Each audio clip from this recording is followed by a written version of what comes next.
예,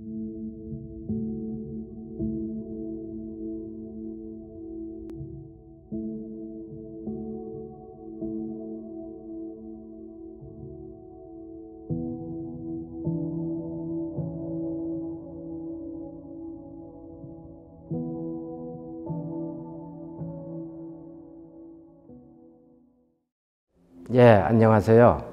권진규 조각가의 조카 허경회입니다. 권진규 탄생 100주년 전 노실의 천사를 안내해 드리겠습니다.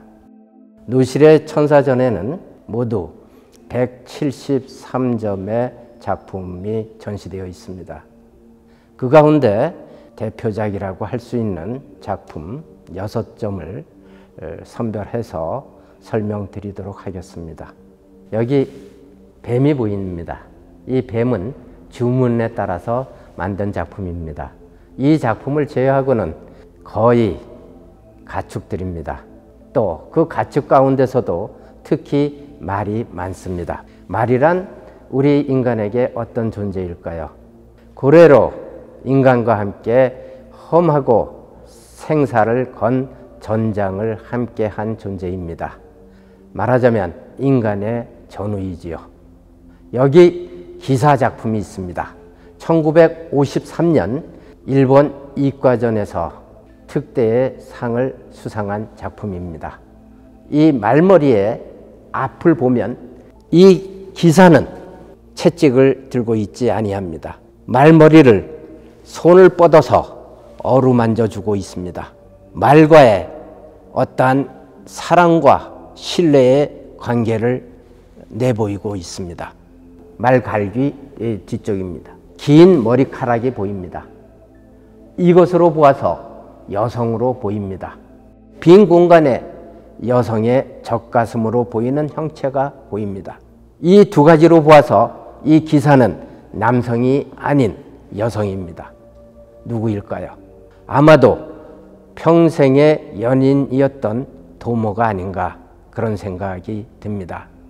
여기에서 우리는 장차 권진규의 세상살이가 예사롭지 않음을 짐작할 수 있겠습니다.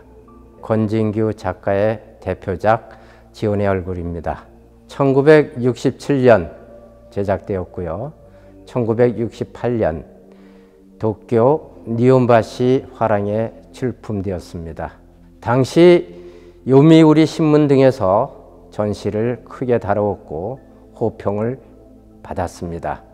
요미우리 평자는 지온의 얼굴에 대해서 얼굴에 무서울 정도의 긴장감을 보았습니다.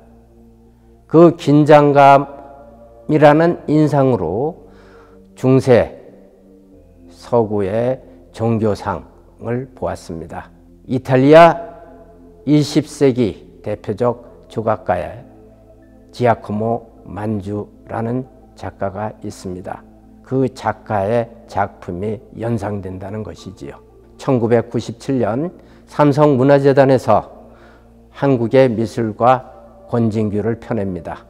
그 책자의 대표적 지필자는 지온의 얼굴에 대해서 이와 같이 평합니다. 머플러로 머리를 감싸고 있다 라는 것이지요. 영혼의 소리를 들으려는 구도자의 모습을 봅니다. 처음으로 한국 평자가 본 지온의 얼굴은 그러한 종교화 및 신비화의 고착화라고 하겠습니다. 그러나 저는 사뭇 다르게 봅니다. 지온의 얼굴에서 종교적 관계가 아닌 사회적 관계 및 비전을 봅니다. 모델이 되었던 지온은 실제 인물입니다. 당시에 홍익대학교 미술대학에 다녔던 학생입니다. 시간 강사로 나가서 조각을 가르쳤던 권진규 수업을 들었습니다. 권진규가 오늘은 누구 얼굴을 해볼까? 라고 했을 때 저요! 라고 손을 들었던 학생입니다. 수업 중에 그와 같이 호응을 해주는 학생을 보면 너무도 고맙습니다. 그러한 고마움을 권진규는 이 작품을 통해서 표현해냈다는 생각이 듭니다. 권진규의 작가의 여성 흉상은 대부분 상의에 블라우스를 입었습니다. 그런데 지원의 얼굴을 보시지요. 블라우스가 아닌 두툼한 망토를 입혔습니다. 여성 망토일까요? 한번 단추를 보시지요. 오른쪽에 달려 있습니다. 명확하게 남성 망토입니다. 왜 남성 망토를 입혔을까요? 권진규 작가는 수업에 적극적으로 참여해준 학생 지원에게 크게 고마움을 느꼈을 겁니다. 그래서 남성 중심 사회에서 자신을 잃지 말고 당당하게 스스로를 세워가세요 라는 축원을 담은 선물을 한 것이 아닌가 그렇게 생각이 듭니다. 그 축원이 효과가 있었던지 지원은 서양 화가 장지원이 됩니다. 곤스케라고 하는 자소상입니다. 왜 곤스케일까요? 곤스케의 곤은 권입니다. 권조교라는 뜻입니다. 보시죠. 얼마나 얼굴 가득히 자부심이 보입니까? 권진규는 무사시노 미술학교 시절에 늦깎이 학생이었습니다. 그런데 늦깎이 학생이면서도 실력이 출중해서 일본 학생 동급생들이 다 따랐고 조각을 배우기도 했습니다. 그래서 이 작품은 권진규 작가가 일본의 니혼바시의 화랑에 출품하면서 이런 뜻이었을 겁니다. 보세요. 권조교가 돌아왔어요 라는 뜻이었을 겁니다. 그러한 근대 개인으로서 자부심이 충만한 자신을 표현한 것이라고 보여집니다. 권진규의 자소상은 특징이 있습니다. 귀가 바짝 붙어 있는 것이 아니라 이와 같이 앞을 향해서 벌려 있습니다. 무엇을 뜻하는 것일까요? 귀라는 기관으로 무엇을 하지요? 듣습니다. 무엇을 듣나요? 세상의 소리를 듣고 누가 이야기하면 그 이야기를 듣습니다. 닫힌 나가 아니라 열린 나를 보여주고 있는 것입니다. 그러나 자신의 그러한 희구하는 바와는 달리 실제 생활에 있어서는 많은 어려움을 겪습니다. 가사를 걸친 자소상이 있는데요. 가사를 걸침으로써 법력을 빌어서 자존감이 있는 자아를 유지해 갈 수 있었던 것 아닌가 그런 생각이 듭니다. 작품 셋을 통해서 근대인이 살아가면서 갖는 관계를 표현한 권진규 작품을 살펴보았습니다. 첫 번째 기사 작품을 통해서 1953년작이죠. 기사 작품을 통해서 권진규가 생각한 그러한 자연과의 관계, 사랑과 신뢰의 관계였죠. 그거를 기사를 통해서 형상화했고요. 두 번째로는 지원의 얼굴을 통해서 우리 근대 개인이 갖게 되는 사회적 관계 및 비전에 대해서 형상화한 지원의 얼굴을 함께 보았습니다. 그리고 바로 전에 곤스케라는 자소상을 통해서 근대 자아가 어떠한 존재인가 라는 것에 대해서 표현한 자아관을 살펴볼 수 있었습니다. 이제 우리 근대 개인이 인간으로서 살아가면서 갖는 마지막 관계라고 하겠습니다. 절대자와의 관계를 가지면서 우리는 삽니다. 다시 말하면 신이죠. 권진규 또한 그러한 절대자와의 관계를 가졌고 그를 형상화한 작품들을 남겼습니다. 그 대표적인 작품 중에 하나가 바로 이 십자가 위 그리스도입니다. 권진규는 절대자와의 만남을 가졌으되 종교라는 그러한 사회적 제도 위에서 만나지 아니했습니다. 성당을 다니면서 미사를 통해서 또 교회의 예배를 통해서 또 법당의 법회를 통해서 만나지 아니했습니다. 그는 아뜰리에에서 그리스도 형상을 만들면서 그러한 예술품을 만들면서 절대자인 하나님 혹은 하나님을 만났습니다. 또한 산속 암자에서 불상을 만들면서 절대자인 부처를 만났습니다. 바로 그 작품 중에 하나입니다. 십자가의 그리스도인데요. 건칠이라는 기법으로 만들었습니다. 권진규는 왜 그리스도를 건칠이라는 기법으로 만들었을까요? 잠시 건칠 기법에 대해서 설명을 드리겠습니다. 건칠이라는 기법은 석고 거품집을 기반으로 해서 출발합니다. 그 안에다가 옷을 매긴 삼배를 잘라서 일일이 붙여갑니다.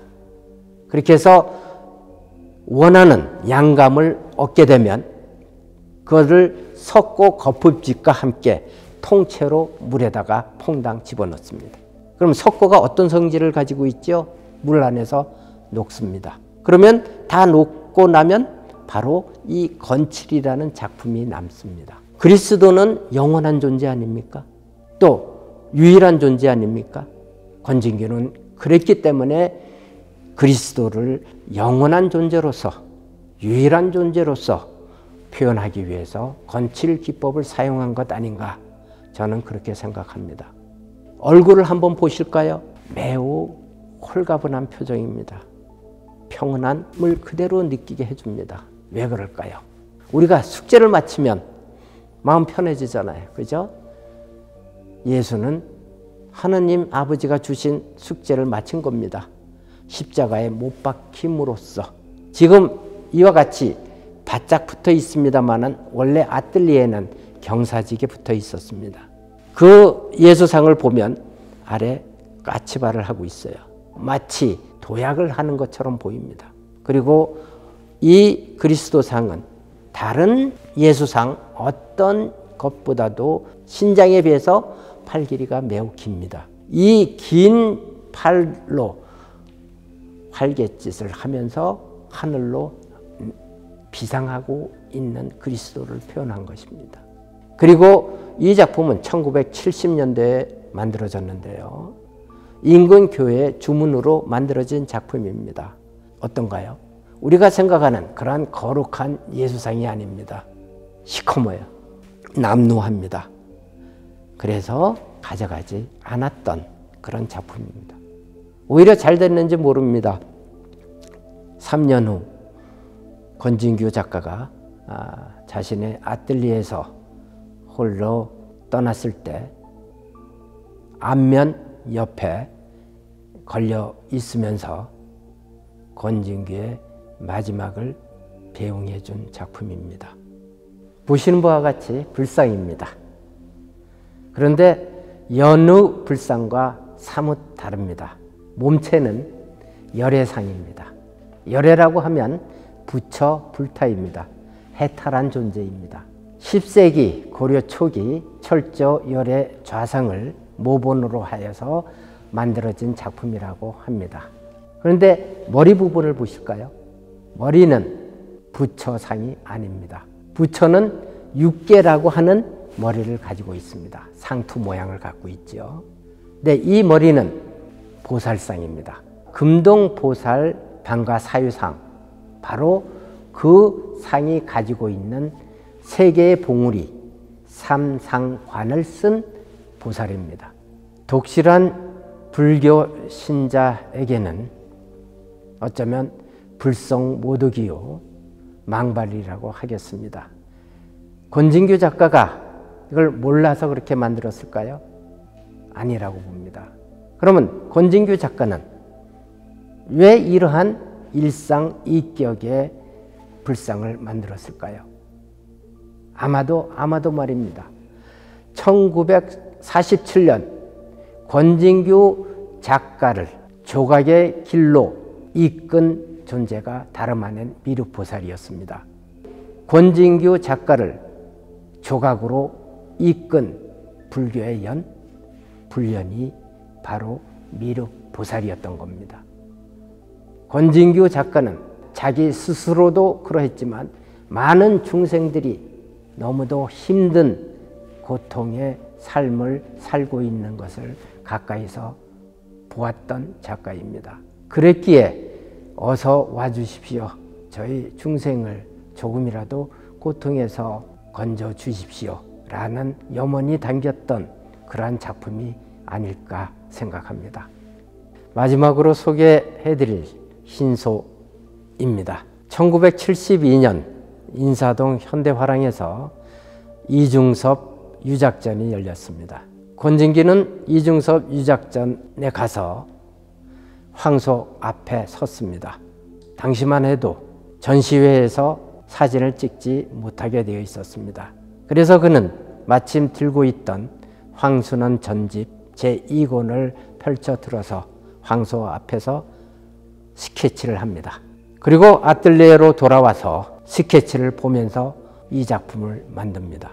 테라코타 작품입니다. 만들어서 나온 작품은 누런 소였습니다. 황소였지요. 그런데 권진규 조각가는 애써 흰 소를 만듭니다. 왜 그랬을까요? 불화에 10우도라는 그림이 있습니다. 어떤 동자가 하나 있습니다. 소를 찾으러 나섭니다. 심우이지요. 견우, 소를 봅니다. 까만 소입니다. 드구, 소를 잡습니다. 그리고 모구, 소를 키웁니다. 키우는 중에 소가 점차 하얀색으로 변해갑니다. 하얀색으로 변하자 동자는 소를 타고 집으로 돌아옵니다. 바로 수행의 길, 구도자의 수행의 길을 말해줍니다. 우리가 맨 처음에 들어올 때 입산을 보았습니다. 그 입산을 직위로 보면 그러한 구도자가 가는 수행의 길을 형상화한 것이라고 볼 수 있습니다. 그런데 저는 그 입산을 은유로도 볼 수 있다고 생각합니다. 그 예술의 길을 제대로 그리고 훌륭하게 걸어간 선배 예술가에게 경의를 표하고 싶었던 것이 아닐까. 예술가에 대한 오마주로 보여집니다. 권진규 작가는 흰소를 끝으로 조용히 장인의 손을 내려놓습니다. 그 손은 한반도에서 근대인으로 살면서 근대성을 솜씨 있게 조용했던 근대 장인의 손이었습니다.